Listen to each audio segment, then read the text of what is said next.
Hello dear students, myself Devkar Nolia, lecturer of physics. आप सभी का फिजिक्स की ऑनलाइन क्लासेस में स्वागत है। आज हम जो पढ़ने जा रहे हैं वो कुछ न्यूमेरिकल बेस है। किसके ऊपर है? इसी से पहला जो हमारा वीडियो आया था उसमें हमने विद्युत क्षेत्र की तीव्रता एवं विद्युत क्षेत्र क्या होता है और उसका हमने फॉर्मूला ड्राइव किया था। तो उस फॉर्मूले को हम कैसे यूज करेंगे, अर्थात किसी बिंदु पर विद्युत क्षेत्र की तीव्रता कैसे ज्ञात करेंगे, वो हम समझने का यहाँ पर प्रयास करते हैं। तो देखिए, आपके सामने एक अच्छा सा क्वेश्चन है। इसमें दिया है कि आयताकार निर्देशांक पद्धति में दो बिंदु धनावेश और प्रत्येक का जो मान दे रखा है वो 10⁻⁸ कूलाम क्रमशः बिंदु x बराबर 0.1 मीटर, y बराबर 0 तथा दूसरा है x बराबर -0.1 मीटर, y बराबर 0 पर स्थित है। तो निम्न बिंदुओं पर हमें विद्युत क्षेत्र की तीव्रता ज्ञात करनी। तो सबसे पहले हम इसको सॉल्यूशन को करें। फर्स्ट क्वेश्चन का सॉल्यूशन है। सबसे पहले हम इस सॉल्यूशन को करें तो हम निर्देशांक पद्धति में बनाकर देखते हैं इस डायग्राम को, क्योंकि हमारा कार्तीय निर्देशांक पद्धति इस प्रकार से होता है। ये आपका एक्स एक्सिस है एंड ये वाई एक्सिस है एंड ये मूल बिंदु है। इसके निर्देशांक 0 0 है। अब क्या कह रहा है कि इसमें दो आवेश हैं, जो एक इस अक्ष पर स्थित है जिसके पॉइंट ये है, निर्देश बिंदु ये है, इसका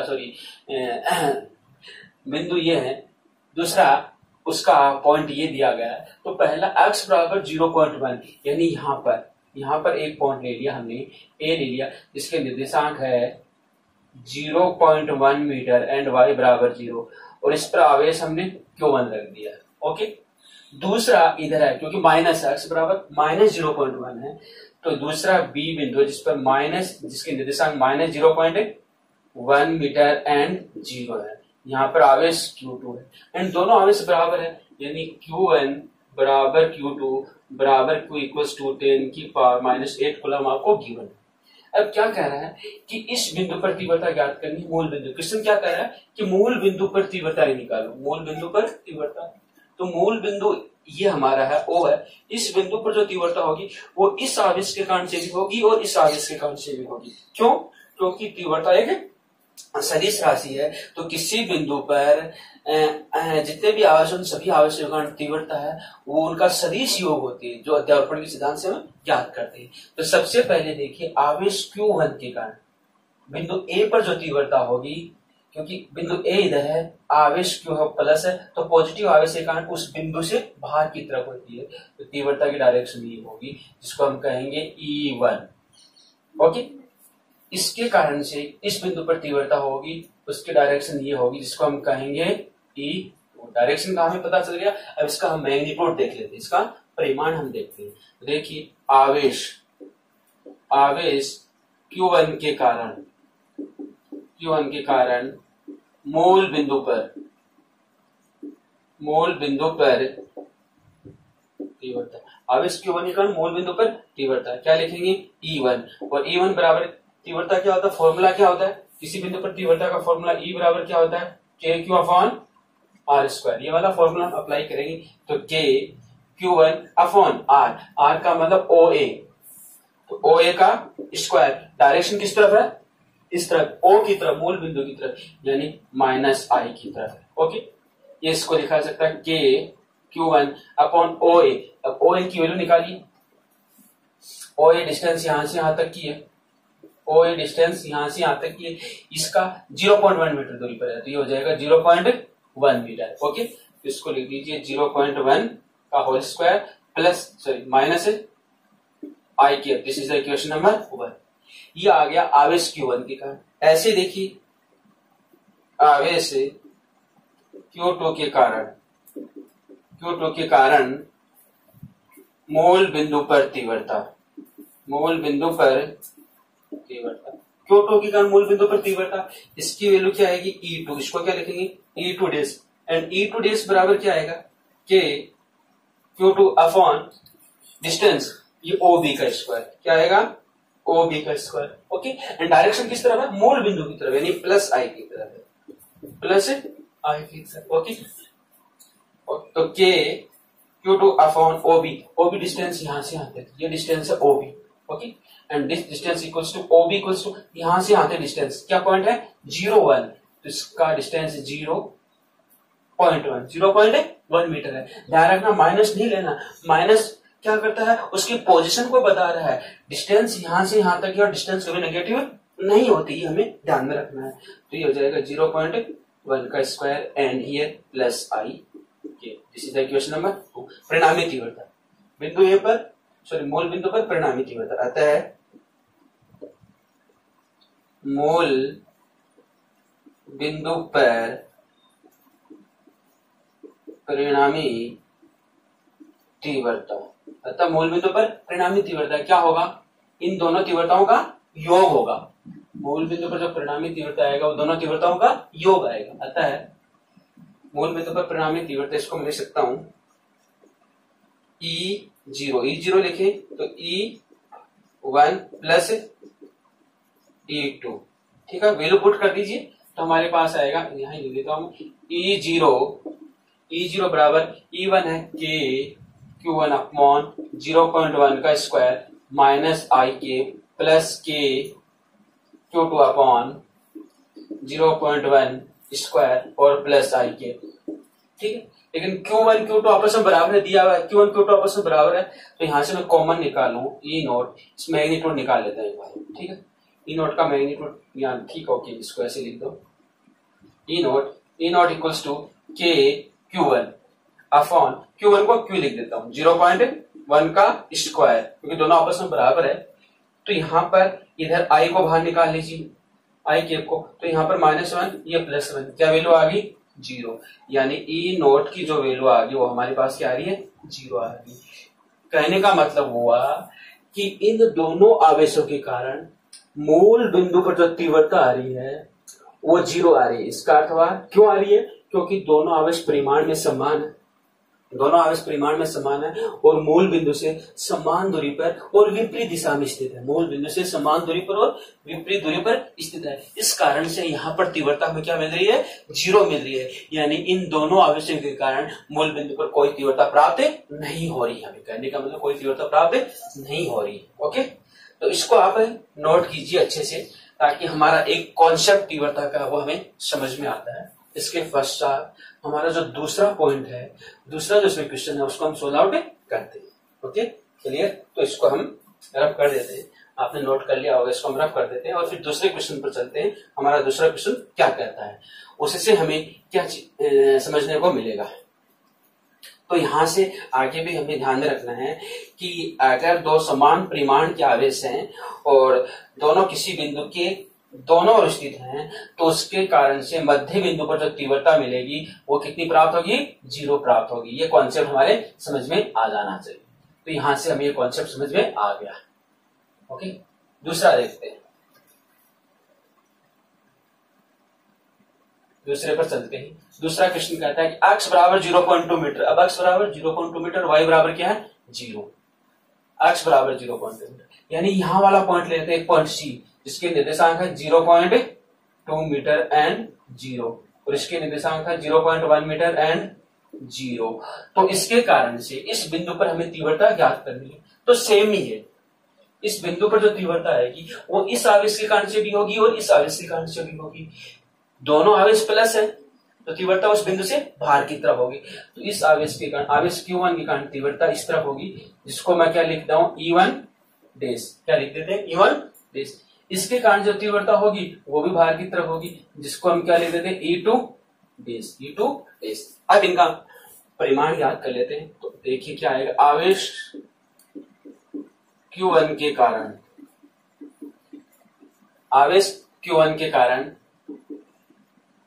बिंदु C पर तीव्रता, आवेश Q1 के कारण बिंदु C पर तीव्रता, इसको हम लिख रहे हैं E2 से E1 डैश। तो E1 डैश बराबर आएगा K Q1 upon distance, distance को मैं लिख रहा हूं AC, तो AC का स्क्वायर और डायरेक्शन प्लस आई के इक्वल्स टू आ जाएगा K Q1 अपॉन डिस्टेंस। बताइए डिस्टेंस, देखिए डिस्टेंस कौन सी है, ये वाली डिस्टेंस, यहां से यहां तक की डिस्टेंस। इस डिस्टेंस को निकालें AC, AC कैसे निकलेगा OC, यहां से यहां तक की डिस्टेंस OC माइनस यहां से यहां तक distance OA, OC minus OA, ओसी कितना है, यहां से आता है ये 0.2 मीटर डिस्टेंस पर, इसका मतलब 0.2 माइनस ओ ए यहाँ पर 0.1 है तो 0.1, तो ए सी बराबर कितना आएगा 0.1 मीटर।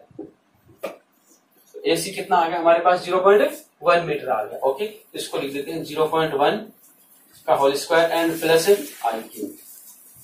ठीक है, अब देखिए दूसरा इसी प्रकार तथा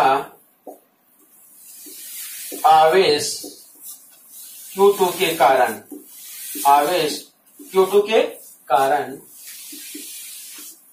बिंदु C पर तीव्रता, आवेश, इस आवेश के कारण तीव्रता बिंदु C पर तीव्रता कितनी आएगी, इसका फॉर्मूला क्या आएगा E2 बराबर K Q2 अपॉन BC का स्क्वायर, उस दिशा में है प्लस x दिशा में है तो डायरेक्शन प्लस आई आएगा, equals to K Q2 upon BC। BC की वैल्यू देखिए, BC की वैल्यू यहां से यहां तक की BC ये, ठीक है, तो BC का मतलब हो गया, BC का मतलब हो गया BO प्लस OC BO यहां से यहां तक डिस्टेंस कितनी है 0.1 प्लस OC की डिस्टेंस कितनी है 0.2, कितना आ गया 0.3 मीटर। ये BC की डिस्टेंस हमारे पास आ गई, तो यहाँ पर BC की 0.3 का square and plus I. Okay, अब दोनों के कारण तीव्रता आ गई तो परिणामी तीव्रता दोनों का सदिश योग आ जाएगा। तो देख लीजिए, अतः बिंदु C पर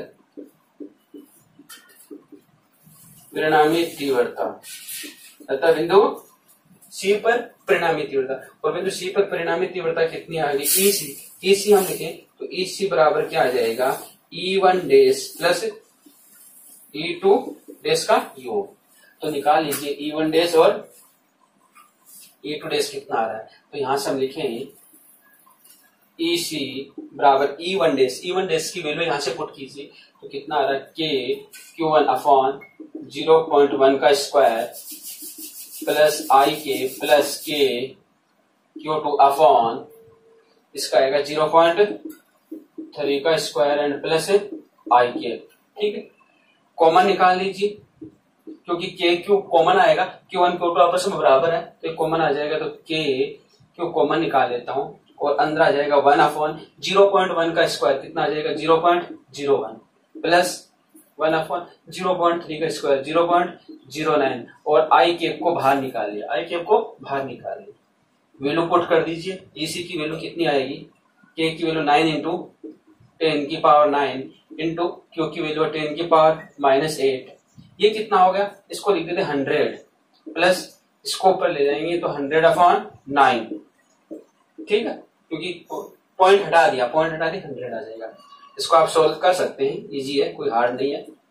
तो 9 इंटू 10 की पावर 9 इंटू 10 की पावर 8 इंटू 100 बाहर आएगा इंटू 100, यहाँ बचेगा 1 प्लस 1 अपॉन 9, ध्यान रखना यहाँ 1 प्लस 1 अपॉन 9 कितना हो जाएगा 10 अपॉन 9, कितना हो जाएगा 10 अपॉन 9 आई के। ओके, तो 9 से 9 कट गया, 9 10 और 12, तो 10 की पावर 12 और सॉरी माइनस का 10 की पावर 12 में से माइनस का निकालेंगे तो EC हमारे पास आएगा 10 की पावर 3 न्यूटन पर कूलम आई के डायरेक्शन।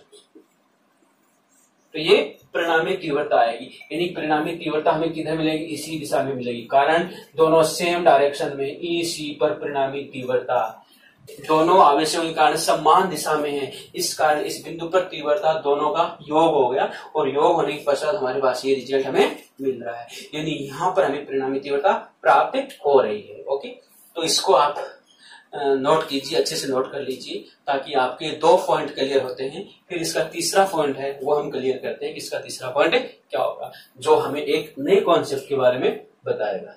ओके, तो आपने कर लिया होगा, इसको मैं रफ कर देता हूँ, ताकि हमारा तीसरा पॉइंट हमें पता लग जाए। तीसरा इसका सॉल्यूशन है वो क्या होगा उसको हम समझ लें।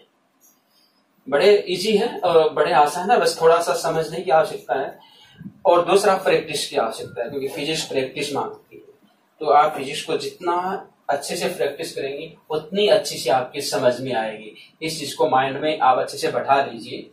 फिजिक्स हार्ड नहीं है, इजी है, लेकिन वो इजी तभी है जब हम उसको अच्छे से समझे, उसके साथ अच्छा सा बिहेव हम करेंगे। तो बड़ा इंटरेस्टिंग है और बड़ा अच्छा लगे आपको, लगेगा इसको समझ के, इसको पढ़कर बड़ा अच्छा आनंद आएगा आपको। तो इसके साथ आप समय बिताइए, ये आपका पूरा साथ देगी। ओके, दिस इज द हमारा Q1 चार्ज था। तीसरा पॉइंट जो कह रहा है वो x बराबर 0 है, x बराबर 0 है एंड y बराबर 0.1 मीटर, ये तीसरा पॉइंट है। तो x बराबर 0 y पर होगा, तो ये आपका पॉइंट यहाँ पर होगा। इस पॉइंट को मैं C नाम दे देता हूँ, this is the point C। ये पॉइंट C है, इसके निर्देशांक हो गए 0 एंड 0.1 मीटर। ओके, ये हो गई। इस बिंदु C पर जो तीव्रता आएगी वो इन दोनों आवेशों के कारण से होगी, सेम केस है, लेकिन अब जो पॉइंट आ गया वो y अक्ष पर आ गया। अभी तक जो पॉइंट था हमारा वो x अक्ष पर था, लेकिन अब y अक्ष पर पॉइंट आएगा, थोड़ा सा डिफरेंट हो गया। तो देखिए तीव्रता आएगी इस बिंदु पर, वो दोनों आवेशों के कारण से आएगी, दोनों आवेशों के कारण से आएगी। और तीव्रता क्योंकि प्लस आवेश कारण सदैव उस बिंदु से बाहर की तरफ होती है, इस आवेश के कारण से ये हो गई तीव्रता, इस आवेश के कारण से ये होगी। इस पॉइंट को हटा देता हूं, ये हो गई है। एंड इसको मैं लिख देता हूं E1 डबल डैश, जो पहले वाला पहले E1 डबल डैश। इसके कारण से तीव्रता आएगी वो इस दिशा में आएगी, बाहर की तरफ होती है। इसको हम लिख देते हैं E2 डबल डैश। ओके, दोनों के कारण से तीव्रता आएगी। ठीक है, ये पॉइंट आपका C था, this is the point C, ये 0 एंड 0.1 मीटर। अब हमारा पहला कार्य क्या है, इसके अंदर सबसे पहले ये डिस्टेंस निकालें BC एंड AC। यहां से यहां तक डिस्टेंस बराबर है, यहां से यहां तक डिस्टेंस है 0.1 मीटर, ये आपका ओरिजिन था। ये डिस्टेंस है 0.1 मीटर डिस्टेंस है, 0.1 0। तो देखिए AC बराबर BC दोनों बराबर होंगी, क्योंकि यहां से समान दूरी पर स्थित है। तो AC बराबर BC पाइथागोरस प्रमेय से निकल जाएगा, क्योंकि समकोण त्रिभुज बना हुआ है। किसी एक त्रिभुज को ले लीजिए, समकोण त्रिभुज बना हुआ है, तो ये हमारे पास आएगा 0.1 का स्क्वायर प्लस 0.1 का स्क्वायर। ओके, तो यहां से देखिए BC इक्वल्स टू हमारे पास या AC बराबर क्या आएगा, ये आ जाएगा 2 इंटू 0.1 का स्क्वायर। इसको सोल्व करेंगे तो आएगा 0.1 वर्गमूल 2 मीटर, ये इसकी वैल्यू आ गई। ओके, तो अब इसका मैग्नीट्यूड निकाल देते हैं। अब इसका मैग्नीट्यूड निकालते हैं तो देखिए क्या आता है। आवेश सेम करना है, आवेश Q1 के कारण बिंदु C पर तीव्रता, आवेश Q1 के कारण बिंदु C पर तीव्रता कितना आएगा, इसको हमने लिखा E1 डबल डैश बराबर आएगा K Q1 अपॉन AC का स्क्वायर। और दिशा किस तरफ है, AC दिशा में। दिशा किस तरफ है, AC दिशा। सॉरी, ये E1 डैश है, इसको E1 डैश कहूं, E1 डबल डैश है, ये E2 डबल डैश है। ओके, तो ये हो जाएगा AC दिशा में, AC दिशा में।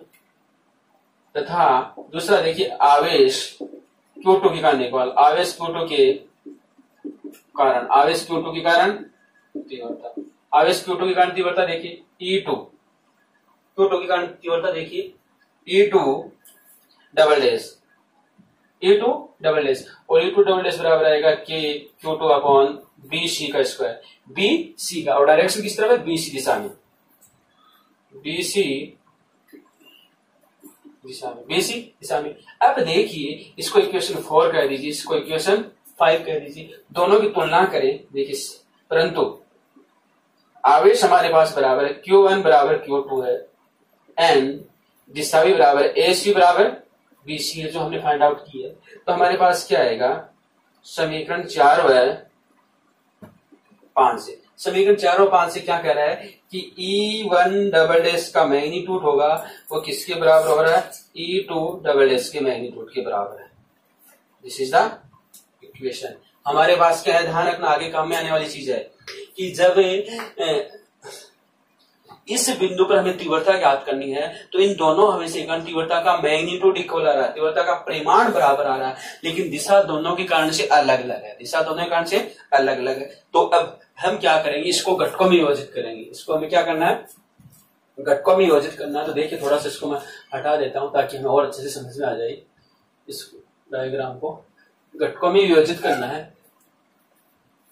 तो घटकों में विभाजित करेंगे तो देखिए ये कोण थीटा है, ये कौन थीटा बना। यदि मैं यहाँ पर एक अक्ष बना देता हूं, ये अक्ष बना देते हैं, ये अक्ष और ये अक्ष एक दूसरे के पैरेलल हो गया है, ये कौन भी थीटा है, तो ये परिणामी तीव्रता इसके साथ कौन थीटा बना रही है, तो इसका सदिश घटक हो जाएगा। क्योंकि हमें पता है कि यदि कोई सदिश ए हमारा, यदि कोई सदिश ए है, ये इस अक्ष के साथ कौन थीटा बना रहा है, इस अक्ष के साथ कौन थीटा बना रहा है, तो इसका क्षैतिज घटक लिखते हैं ए कोस थीटा। ये क्षैतिज अक्ष के साथ कौन थीटा बनाएगा, तो इसका क्षैतिज घटक होगा, ये इसका लंबवत घटक होगा ए साइन थीटा। तो ऐसे इसको हम घटकों में विभाजित करेंगे, क्योंकि 11th क्लास में हम ये पढ़ चुके हैं।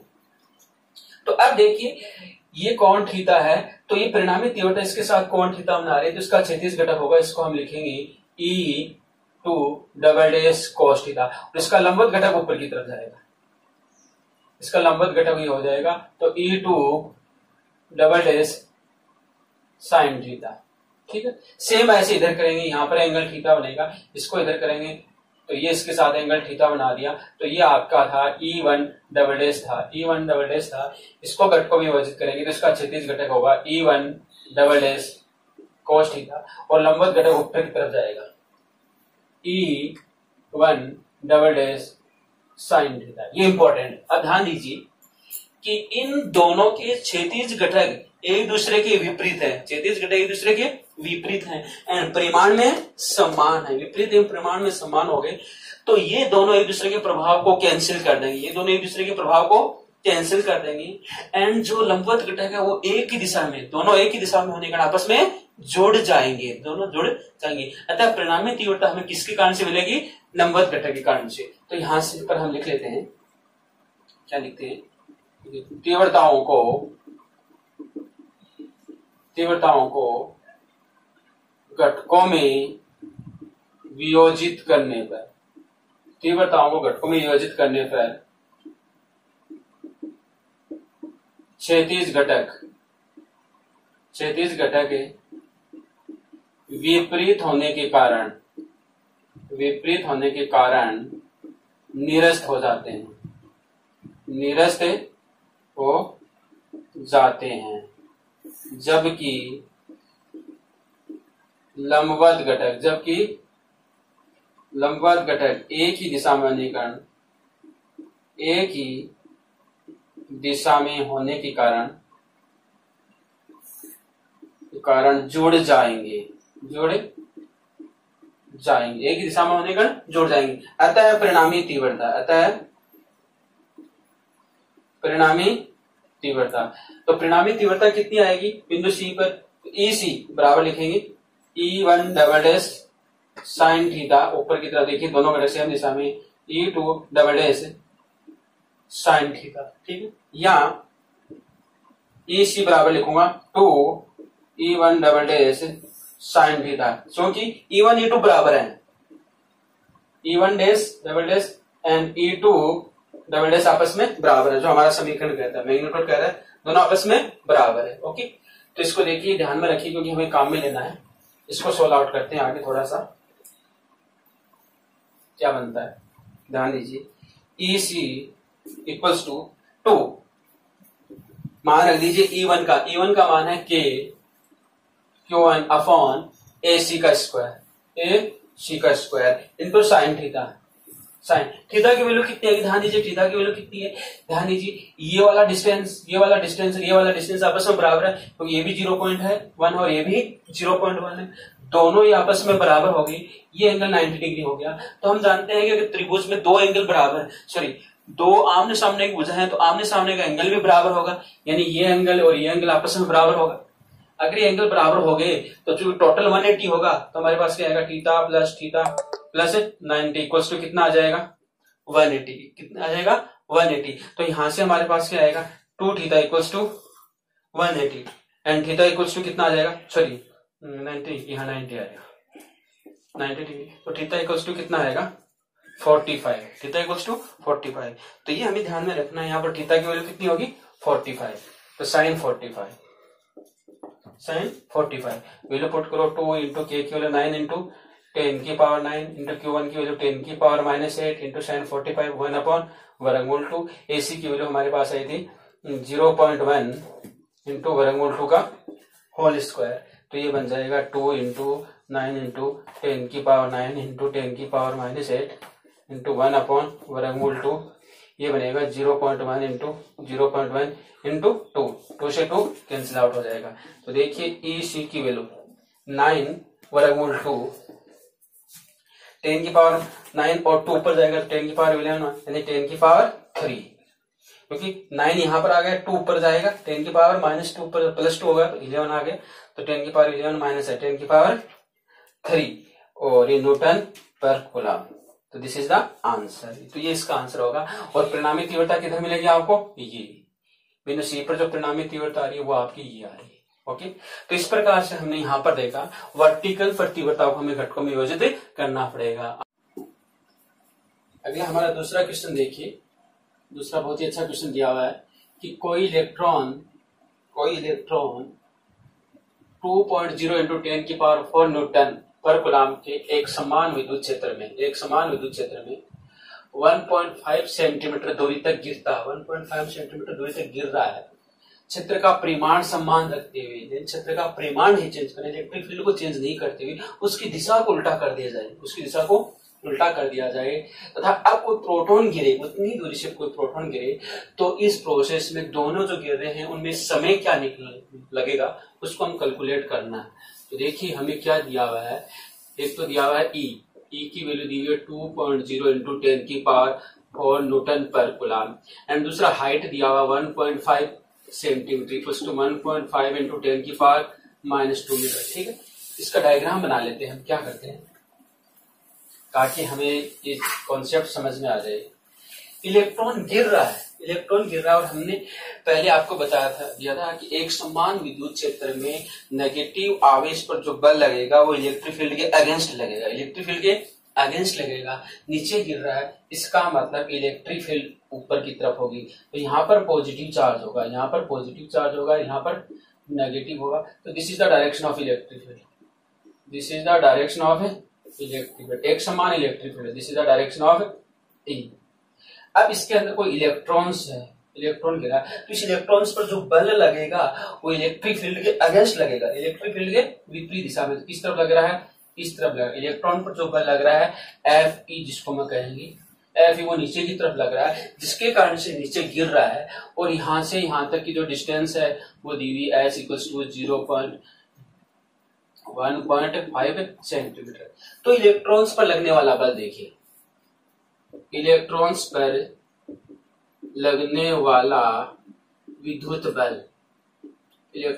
वाला विद्युत बल, कॉन्सेप्ट समझ में आया कि इलेक्ट्रॉन्स पर जो विद्युत बल लग रहा है वो विद्युत क्षेत्र के विरुद्ध लगेगा, इसलिए वो नीचे की तरफ आएगा। और जैसे नीचे की तरफ आएगा इलेक्ट्रॉन एक्सीलरेटेड हो जाएगा, जो बल लगेगा त्वरण उत्पन्न होगा। तो यहाँ से यहाँ तक आने में वो कितना समय लेगा वो हमें कैलकुलेट करना है। तो इलेक्ट्रॉन्स पर लगने वाला बल एफ ई बराबर क्या आएगा? ई इंटू ई होता है, ई इंटू ई। एफ बराबर क्यू इंटू ई होता है, क्योंकि एफ बराबर क्या होता है? क्यू इंटू ई होता है। ये वाला ई, क्यू की जगह हमने क्या लगा दिया? ई, इलेक्ट्रॉन। ओके, तो यहां से एफ ई। अब न्यूटन्स का दूसरा नियम एफ बराबर एम ई होता है, यहाँ पर क्या लिखेंगे? एफ बराबर एम ई। तो यहाँ पर ए, क्योंकि इलेक्ट्रॉन्स का है और इसमें एक्सीलरेशन इसका आ जाएगा, ई इंटू ई आ जाएगा। यहां से एक्सीलरेशन निकालना है, ए इक्वल्स टू कितना आएगा? E upon m. ठीक है, this is the equation number first. अब देखिए इलेक्ट्रॉन्स यहां से नीचे गिरेगा, तो यहां विराम अवस्था में था, विराम अवस्था से एच हाइट तक नीचे गिर रहा है। न्यूटन का तीसरा नियम अप्लाई कर दीजिए। न्यूटन के तड़ते नियम से हमारे पास फॉर्मूला एस बराबर UT plus half A T square, S बराबर UT plus half A T square होता है। तो यहां से देखिए एस का मतलब एच हो गया, ये 0 हो गया, प्लस 1/2 ए टी स्क्वायर आ गया। यहां से ए की वैल्यू निकाल दी, सॉरी टी की, तो टी बराबर आएगा वर्गमूल 2h अपॉन ए। तो ये समय, तो 1.5 सेंटीमीटर दूरी तय करने में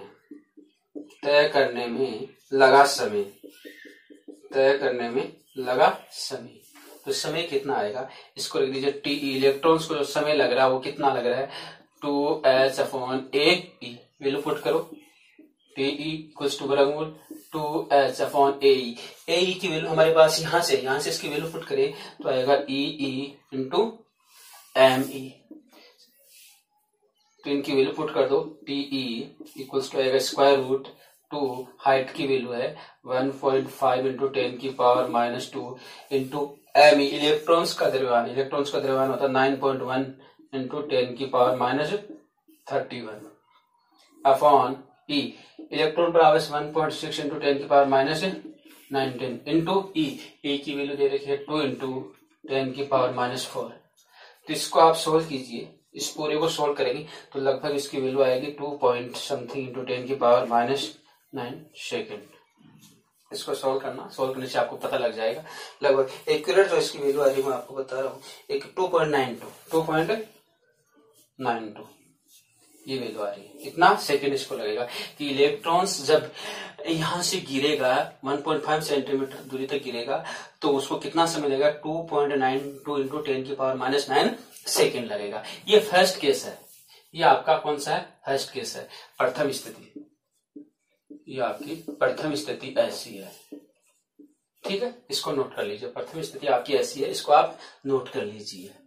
सेकेंड केस में क्या कह रहा है कि अगर विद्युत क्षेत्र का मैग्नीट्यूड सेम रहता है, इसको डायरेक्शन उल्टा कर दिया जाए, उसकी डायरेक्शन को उल्टा कर दिया जाए। उल्टा तब होगा पॉजिटिव इधर चला जाएगा, नेगेटिव इधर चला जाएगा, तो इलेक्ट्रिक फील्ड की डायरेक्शन अभी अपवर्ड अब की होगी, डाउनवर्ड हो जाएगी। और डाउनवर्ड होगी तो प्रोटॉन गिरेगा, तो उसको कितना समय लगेगा इसी डिस्टेंस को कवर करने में, ठीक। तो ये आपने नोट कर लिया होगा, मैं उसका उल्टा करता हूं। सेकेंड केस बना लेना, देखिए सेकेंड केस में क्या आएगा, this is the second case, ठीक है। सेकेंड केस कर देता हूं इसको,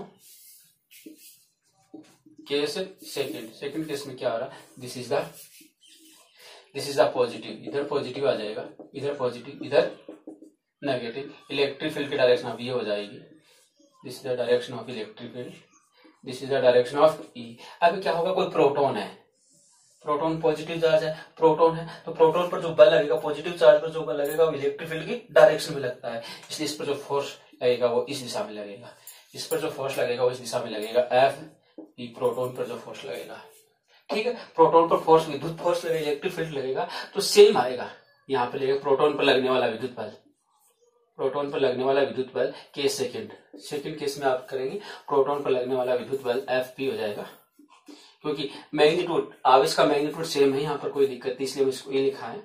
यहाँ पर पी कर दीजिए, यहाँ पर पी कर दीजिए, पी आ जाएगा, यहाँ पर पी आ जाएगा, बस इतना ही डिफरेंस आएगा, सब कुछ उतना ही आएगा।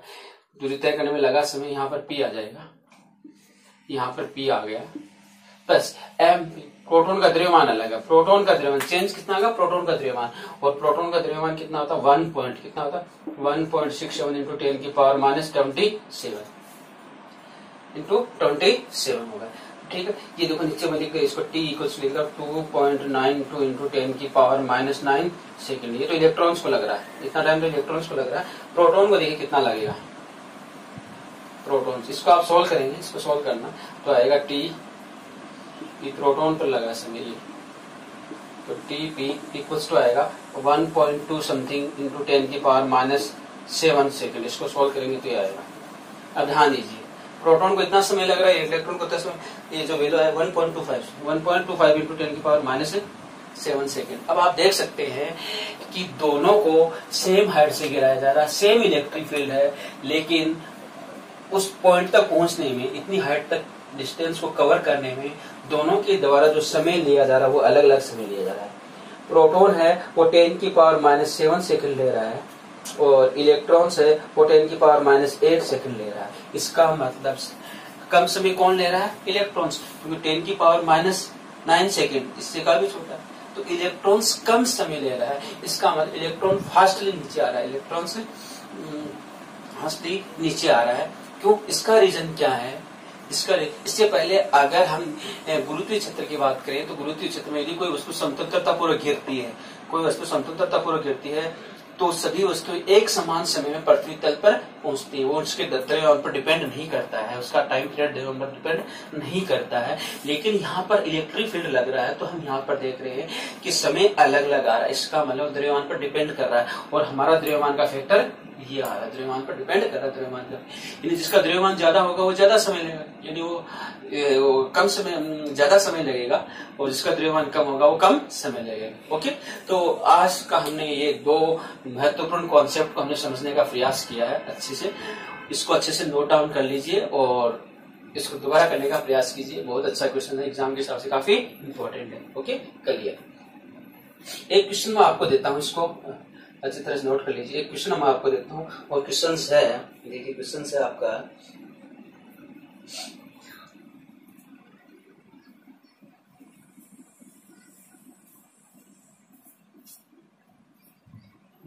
देखिए तो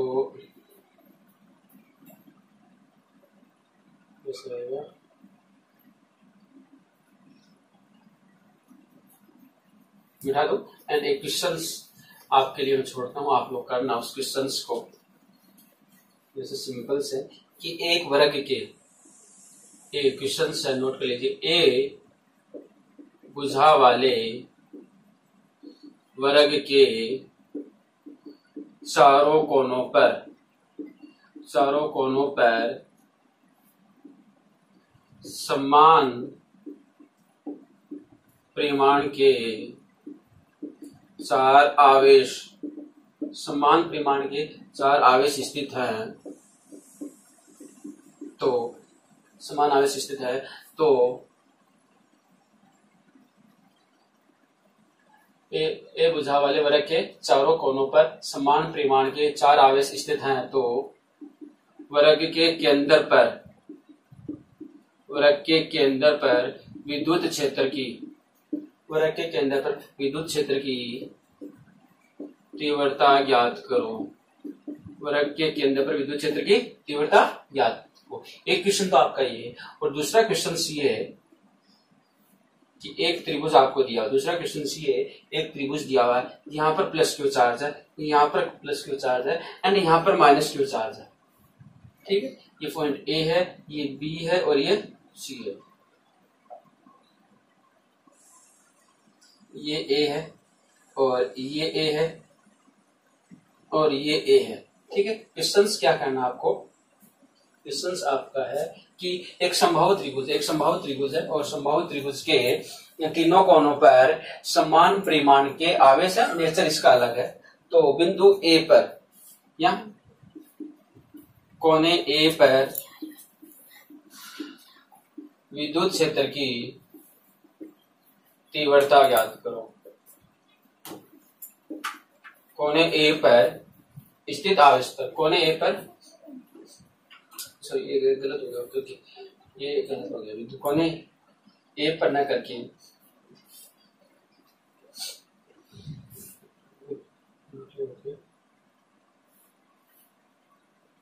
कोने ए पर नहीं, मध्य बिंदु पर, इसके मध्य बिंदु पर, कोने ए पर ना करके क्वेश्चन है कोने ए पर नहीं, केंद्र पर विद्युत क्षेत्र की, केंद्र पर विद्युत क्षेत्र की तीव्रता ज्ञात करो। विद्युत क्षेत्र की तीव्रता ज्ञात करो।